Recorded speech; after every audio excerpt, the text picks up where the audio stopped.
డబ్బు, అనారోగ్యం, ఉద్యోగం, వ్యాపారం, అప్పులతో బాధపడుతున్నారా? మీకోసమే లాంచ్ యువర్ ఫ్యూచర్ ప్రోగ్రామ్. నమస్తే రమగారు. నమస్తే జయ. రమగారు, నవరాత్రుల్లో 4వ రోజులో ఉన్నాం. ఈ రోజు యొక్క విశిష్టత, ఈ రోజు అమ్మవారు ఏ అలంకరణలో ఉంటారు, మన పూజ విధానం ఏ విధంగా ఉండాలి? ఆశ్వయుజ శుద్ధ చవితి. ఈ చవితి 4వ రోజున సాధారణంగా మనం కాత్యాయని పూజ చేసుకుంటారు. అయితే మనకి కనకదుర్గ దేవాలయంలో విజయవాడ ఇంద్రకీలాద్రి మీద మహాత్రిపుర సుందరి అవతారం వలేస్తారు ఈరోజు. ఈ మహాత్రిపుర సుందరి అంటే అమ్మవారు అటు ఇటు సచామర రమావాణి సవిదక్షిణ సేవిత శివకామేశ్వరాంకస్థ శివ స్వాధీన వల్లభ ఈ స్వరూపాల్లో కనపడుతుంది. లలితాదేవి అనగానే మామూలుగా మనం ఎక్కడ కనపడతారు, ఏదైనా ఫోటోలో చూసేసరికి పరమేశ్వరుడు పడుకుని ఉన్నట్టు, ఆయన అంకం మీద తొడల మీద ముళ్ళో అమ్మవారు కూర్చుని ఉన్నట్టు, అది కూడా ఏమిటి ఇట్లా స్థిమితమైన రూపంతో పాశాంకుశాలు ధరించి, తర్వాత ఏమో చెరుకు విల్లు ధరించి, పుష్పబాణాలు ధరించి స్థిమితమైన ప్రశాంతమైన స్వరూపంతో కనిపిస్తుంది. చతుర్భుజిగా కనపడుతుంది అమ్మవారు. ఈ స్వరూపంలో ఉన్న అమ్మని ఈ రోజున మనకి కనకదుర్గ దేవాలయంలో చూపిస్తారు స్వరూపం. అయితే అమ్మవారిని మనం కాత్యాయని వ్రతం అని చెప్పుకుంటాం ఈ రోజున. ఈ కాత్యాయని వ్రతం ఏంటంటే శ్రీకృష్ణుణ్ణి భర్తగా పొందటానికి గోపికలు ఆచరించిన వ్రతంగా చెప్తారు. ఈ చతుర్థి నాడు మన త్రిపుర సుందరి అవతారమైనా వేసుకోవచ్చు, చెప్పుకోవచ్చు అమ్మవారిని, లేదా కాత్యాయనిగా కూడా చెప్పుకోవచ్చు. ఎవరైనా వివాహం కావాల్సిన కన్యలు ఉంటే ఇంట్లో వాళ్ళతోటి కాత్యాయని వ్రతం, కాత్యాయని కథ చెప్పుకోవటమే. కాత్యాయని దేవి ఆమె స్వరూపంతో ఆమె కూడా ఇలా పాశాంకుశాలు తర్వాత ఏమో పుష్పబాణ హస్తగానే కనపడుతుంది. ఆమె స్వరూపం కూడా ఇలాగే కనిపిస్తుంది. అయితే ఇక్కడ మహాత్రిపుర సుందరి అని ప్రత్యేకంగా చెప్తారు. పులిహోరని నివేదనగా ఇస్తారు అమ్మవారికి. బాగా అంటే మంచి కలర్ఫుల్గా ఉండాలన్నమాట పదార్థం, పసుపచ్చగా పచ్చటి పదార్థాలు. అమ్మవారికి మనం వేసుకున్న పసుపచ్చ లాంటిది కానీ, పసుపు కానీ, ఆ తర్వాత నారింజ రంగు ఆరెంజ్ కలర్ కానీ, బాగా రిచ్ దట్టమైన నారింజ రంగు కానీ ఆ వస్త్రాన్ని సమర్పించవచ్చు. అయితే ఇప్పుడు కాత్యాయని వ్రతం గురించి చెప్తాం. కాత్యాయని వ్రతం గోపికలట, ఈ గోపకులంలో పుట్టిన ప్రతి కన్య శ్రీకృష్ణుడినే భర్తగా కావాలని కోరుకునే వాళ్ళట. ఈ భర్తగా కావాలి అంటే ఇది ఒక గోపిక కృష్ణుడు, ఒక స్త్రీ ఒక పురుషుడుగా చూడకూడదు. ఇప్పుడు గోపకులంలో పుట్టిన వాళ్ళందరూ కృష్ణుడికి మేనమరదళ్ళే అయ్యుండకపోవచ్చు. అందులో కొంతమంది బాబాయ్ కూతుర్లు, పింతల్లి కూతుర్లు కూడా ఉండొచ్చు. కానీ ప్రతి కన్యకకి భర్త కావాలి, కృష్ణుడే కావాలని, అలాంటి వాడు కావాలనిపిస్తుంది. మనం దీన్ని ఎట్లా చూడాలంటే ప్రతి మానవుడికి, ప్రతి జీవికి భగవంతుడు కావాలి. ప్రతి గోపిక ఒక జీవాత్మ, ప్రతి జీవాత్మకి పరమాత్మలో లీనం అవ్వాలని ఉంటుంది. అదే దీని గతి. నీకు తెలియని తెలియకపోని కొన్ని జీవులకి, కొన్ని జీవాత్మలకి తెలుస్తుంది, నేను కాదు, నేను ఇక్కడ ఉండవలసిన వాడిని కాదు, ఈ శరీరం నాది కాదు, నేను భగవంతునిలోని ఒక అంశస్వరూపాన్ని, నాలోనే పరమాత్మ ఉన్నాడు, నన్ను నేను కాదనుకుని భగవంతునిలో నేను ఐక్యం అవ్వాలి అని ఒక ప్రాణికి తెలియచ్చు, ఒక జీవికి అర్థమవుతుంది. చాలామందికి అది అర్థం కాదు. ఏదో పరిగెడతాం, ఏదో చేస్తాం, వెంపర్లాడతాం, ఏదో కావాలనిపిస్తుంది. అది ఏమిటో అల్టిమేట్ గోల్ ఏమిటో అసలు మనకు తెలియదు. ఆ గోల్ తెలుసుకునేదాకా ఈ ప్రయాణం నడుస్తూ ఉంటుంది. మనం మళ్ళీ పుడుతూ ఉంటాం, మరణిస్తూ ఉంటాం. ఇక్కడ చేసిన పాపాలో పుణ్యాలో వీటి వల్ల ఇంకొంచెం ఉత్కృష్టమైన జన్మ వస్తుందో, కొంచెం నికృష్టమైనది వస్తుందో, ఏదో మనం చేసిన కర్మానుభవాన్ని బట్టి జనన మరణ చక్రం తిరుగుతూ వెళ్ళి ఎప్పుడో ఒకప్పటికి ఇది నేను కాదు అనేది అర్థమవుతుంది. ఆ అర్థం కావాలంటే గోపికలు భగవంతుడిని భర్తగా కావాలని భావించినట్టుగానే మనకి భగవంతుడు కావాలని భావించాలి. ఆ రకమైన తెలివిడి, లోపల తెలివి కావాలంటే ఇలా ఆరాధన చేయాలి. కాత్యాయనిని ఆరాధిస్తే మనకి పరమాత్మకి ఉన్న తేడా ఏమిటి?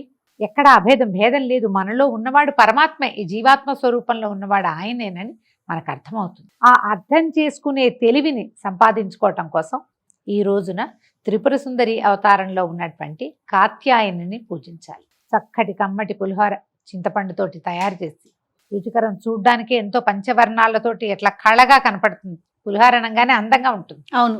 ఇంత చిత్రాన్నాన్ని అమ్మవారికి నివేదన చేయాలి.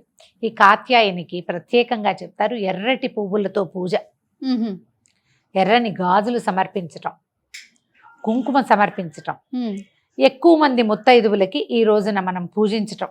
మామూలుగా కన్యగా పూజ ప్రతిరోజు చేసుకుంటాం, ఏదో ఒక కన్యని తెచ్చుకుంటాం. ప్రతిరోజు ఒకే రకం కన్య దొరికినా మనకి 4 ఏళ్ల పిల్లలే ఉన్నారు మన బిల్డింగ్ నిండా. మనం వయసులు చెప్పుకున్నాం కదా, 2 నుంచి 9 దాకా. అంటే ఓ రోజు 2వ అమ్మాయి 2 ఏళ్ళది, ఓ రోజు 3 ఏళ్ల పాప, ఓ రోజు 4 ఏళ్ల కన్య దొరుకుతుంది, దొరకదు. ఒకే వయసు వాళ్లే ఉన్నప్పటికీ కూడా అదే మన ప్రాప్తం అనుకుని రోజుకొకళ్ళకి పెట్టుకోవచ్చు. ఏం చేస్తారు అమ్మగారి పిల్లలకి? కన్యకి ఎలాంటి పూజ చేస్తారు? కూర్చోబెట్టటము, పాదాలకి ముందు కాళ్ళు కడిగిస్తాం, కాళ్ళు కడిగించి కూర్చోబెట్టి కాళ్ళకి పసుపు రాసి, పారాణి పసుపు సున్నము కలిపితే పారాణి తయారవుతుంది. అవును, కాళ్ళకి పసుపు రాయటం, పారాణి పెట్టడం. ఒట్టి పారాణి పెట్టకూడదు, పసుపు రాసిన పాదాలకి పారాణి పెట్టడం. తర్వాత కుంకుమ, తర్వాత కాటుక, బుగ్గన ఒక చుక్క, తర్వాత తల ముడవటం, జుట్టు ఉంటే చక్కగా దువ్వి కాసిన పువ్వులు పెట్టడం. అమ్మవారిని అలంకరించడమే ఇది. అలంకారం అయిన తర్వాత ఒక పీట మీద చక్కగా పొద్దుగా కూర్చోబెట్టి ఏదైనా తినడానికి పెట్టడం. మనం ఆ రోజు అంటే ఇది అమ్మవారికి నివేదన చేసిన ప్రసాదము పెట్టచ్చు, లేదా వీళ్ళకే భోగం ప్రత్యేకంగా తయారు చేసుకోవచ్చు. చేసి చక్కగా ఒక విస్తరి వేసి ఏదో ఒక పదార్థం చేయకూడదమ్మా. ఎప్పుడు కూడా 4 పదార్థాలు మనకు విస్తరి కళగా కనపడాలి. పిల్లలు చేయి విడిచి తీసుకునేలాగా చేయాలి. వాళ్ళకి నచ్చిన పదార్థం ఏదైనా. మన పక్కింట్లోనే ఒక పాపాయి ఉందనుకోండి, తనకి ఏమి ఇష్టము, కొంతమంది పిల్లలు బంగాళదుంపలు ఇష్టం, బంగాళదుంపల కూర, అన్నము, చారు, పెరుగు, కాస్త ఏదైనా తీపి పదార్థం.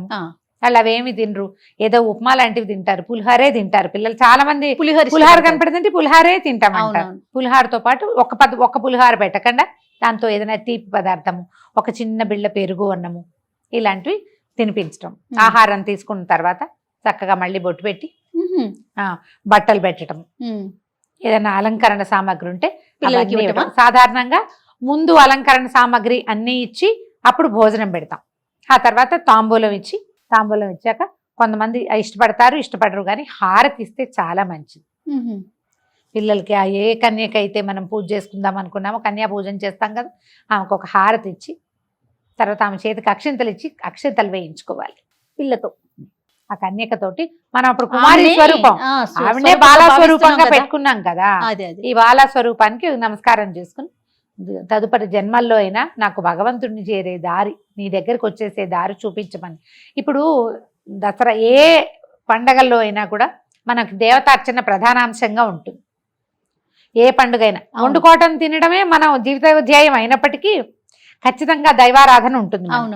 ప్రతి దైవారాధనలోనూ మనం సాధారణంగా ఏం చేస్తాం, ఏదో కోరికలు, మా పిల్లల పైకి రావాలి, మా ఆయన వృద్ధిలోకి రావాలి, మా వ్యాపారం పెరగాలి, నాకే బంగారం కావాలి, బట్టలు కావాలి, ఇల్లు కావాలి, వాకిలు కావాలి, ఫారిన్ ట్రిప్ కావాలి, ఏవో అడుగుతాం జయ. అవునండి, ఇవే వస్తూ ఉంటాయి. అవును. అయితే పండగలకి మనం ఎప్పుడైనా సరే ఈ రోజుల్లో ఇది కోరితే వస్తుంది అలాంటివి చెప్పం. ఇది ఇప్పుడు చేయాల్సింది అంతే. కోరికలతో సంబంధం లేకుండా నువ్వు కోరుకుంటావంటే ఎక్కడ ఏది కోరుతావో నీకు లభించాల్సింది లభిస్తుంది అంతే. కాకపోతే ఈ దైవారాధన ఈ సమయంలో ఇది చేయాలన్న నియమం ఉంది మనకి. ఇదే కన్యా పూజ మనకి ఎక్కడైనా సంవత్సరంలో చెప్పబడిందా? ఎక్కడ చూడమ్మా. చూడు, దానాలు ఉంటాయి, అన్ని దానాలు అన్ని పండగలకి దానం చేయండి చెప్తారు. అవును. కానీ విశేషించి కన్యా పూజ, శివాసిని పూజ ప్రత్యేకంగా చెప్పేది ఇప్పుడు దసరా పండుగల్లో. ఎందుకంటే ఇప్పుడు ఈ ఆద్యశక్తి యొక్క, చైతన్య శక్తి యొక్క ఇది అంటే బలం ఎక్కువగా ఉంటుంది, ఆమె ప్రసన్నత ఎక్కువగా ఉంటుంది. ఇప్పుడు ఈ ప్రసన్నత అంతా ఎందుకు మనకి?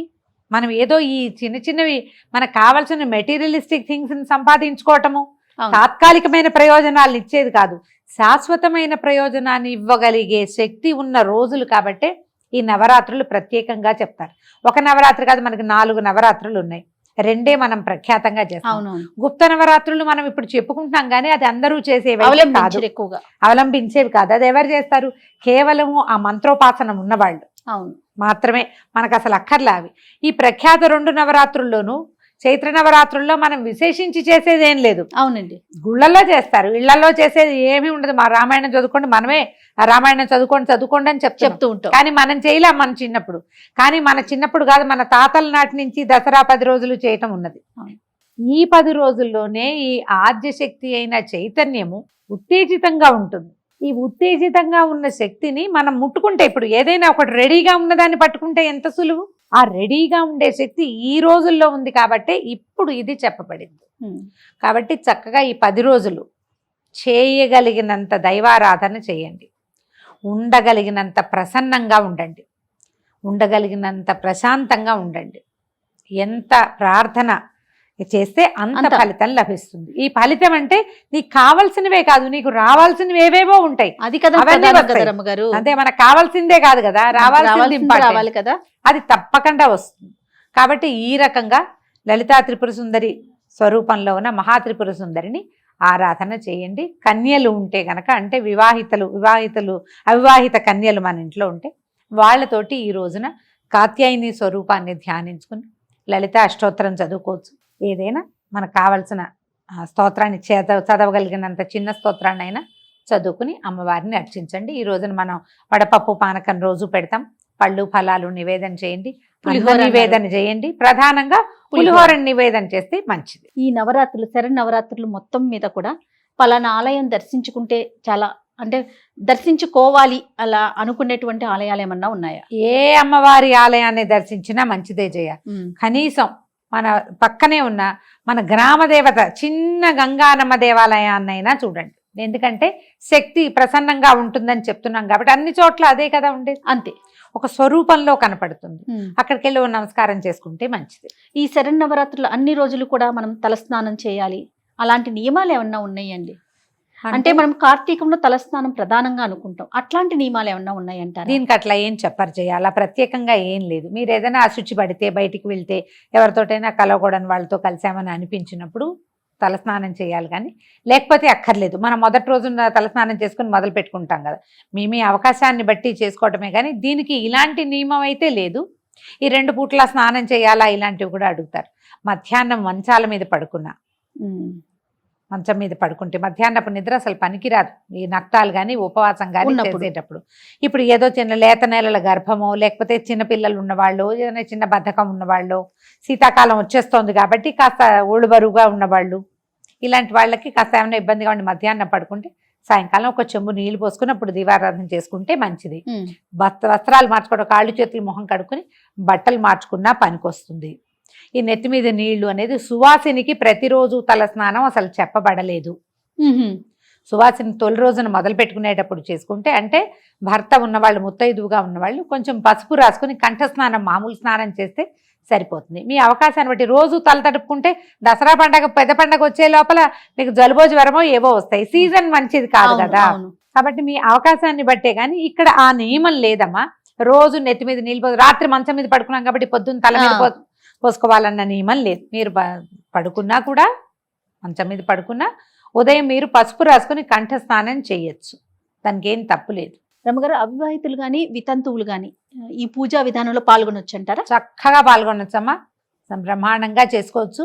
కన్యలు గనక పూజ చేసుకుంటే, కన్యలు మన ఇంట్లో పిల్లలు, పెళ్లి కాని పిల్లలుంటే వాళ్ళతో తాంబూలం ఇప్పించండి, నమస్కారం చేయించండి, లలితా సహస్రనామం చదివించండి, అమ్మవారికి పూజలు అన్ని చక్కగా అలంకారం వాళ్ళతో చేయించండి, శుభం జరుగుతుంది. వితంతువులైనా భర్త లేకపోయినా పూజా విధానానికి ఏ తప్పు లేదమ్మా. వాయినాలు అవి ఇవ్వకుండా ఉండటం ఒకటే తప్పిస్తే అది ఒప్పుకోదు సమాజం కాబట్టి. మిగిలినవన్నీ చేసుకోవచ్చు. మీరు చక్కగా ఇంట్లో పూజ చేసుకోవచ్చు, రోజు లలితా సహస్రనామం చదువుకోవచ్చు, ఏ తప్పు లేదు దానికి. రమ్మగారు, శరన్నవరాత్రులు మొత్తం కూడా మొదటి రోజు నుంచి చివరి రోజు వరకు కూడా స్త్రీలు పాటించాల్సిన నియమాల గురించే మనం మాట్లాడుకుంటున్నాం. ఇక్కడ పురుషుల పాత్ర ఏంటండి?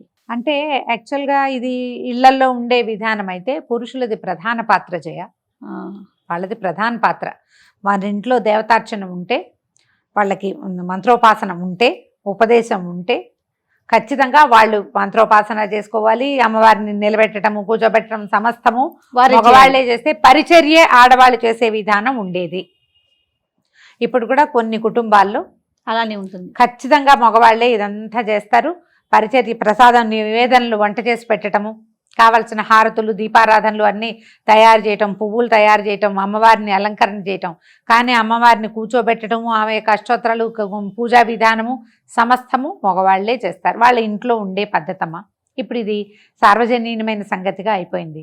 అందరూ ఇప్పుడు మంత్రోపదేశం ఉండాలి, మగవాళ్లే చేయాలి, ఈ రకమైనవి ఉన్న వాళ్ళు ఉంటారు, లేని వాళ్ళు ఉంటారు కదా. ఎవరైనా చేసుకోవాలని ఆశపడతారు కదా. లౌకికమైన వ్యవహారంగానే ఇది పరిణమించింది కాబట్టి మనం ఆడవాళ్ళు కూడా చేసుకోవచ్చు. దానికి ఏం పెద్ద మగవాళ్ళు చేయాల్సిందేనని ఖచ్చితంగా వాళ్ళకి అవకాశం లేదు, అలవాటు లేదు, ఆ రకమైన ఆచరణ తెలియదు. అప్పుడు ఎందుకు వాళ్ళని ఇందులోకి లాగటం? మీరు నేర్చుకుంటున్నారు, తెలుసుకుంటున్నారు. ఎవరో ఒక గురువులో టీచర్లు మంచి వాళ్ళు 4 మంచి ముక్కలు చెప్పే వాళ్ళ దగ్గర తెలుసుకున్నప్పుడు మీరు తెలిసిన విధానంగా చేయండి. వాళ్ళతో దండం పెట్టించండి. మీరు ఇంట్లో పూజ చేసుకునేటప్పుడు మీరు ఏదైనా ఒక నియమం పెట్టుకున్నారు, ఈ రకమైన ఆహారమే వండాలి అని. మగవాళ్ళు దాన్ని గౌరవించినా వాళ్ళు పూజ చేసినట్టే. అంతే. దానికి వాళ్ళు ఒప్పుకుంటే నువ్వు ఈ పూజ నువ్వు చేసుకో, నాకు కావాల్సింది నాకు చేయాల్సిందేనన్న మాట అంటే ఇక ఏం లేదు, మీ దారి మీది వాళ్ళ దారి వాళ్ళది. అట్లా కాకుండా దానికి వీళ్ళు గౌరవంగా ముందుకు వెళ్తే భక్తిభావంతో ముందుకెళ్ళి అలాగే ఈవిడేదో చేసుకుంటోంది కాబట్టి మనం ఇతరత్ర వ్యవహారాలకు దెక్కకూడదని వాళ్ళు కనుక భావించారనుకో, వాళ్ళు పూజలో పాల్గొన్నట్టమ్మా. అప్పుడు బాగా చెప్పారు, వాళ్ళు పూజలో పాల్గొన్నట్టే. వాళ్ళే దీపం పెట్టకపోయినా కూడా ఒప్పుకున్నారు కదా, ఒప్పించుకోండి. అంత మాత్రం పూజ చేయాల్సిందేనని పెట్టుకోకపోయినా ఇంత మాత్రం ఒప్పించినా కూడా వాళ్ళకి కూడా ఫలితం లభిస్తుంది తప్పకుండా. సంతోషం గారు. నమస్తే. నమస్తే చేయ.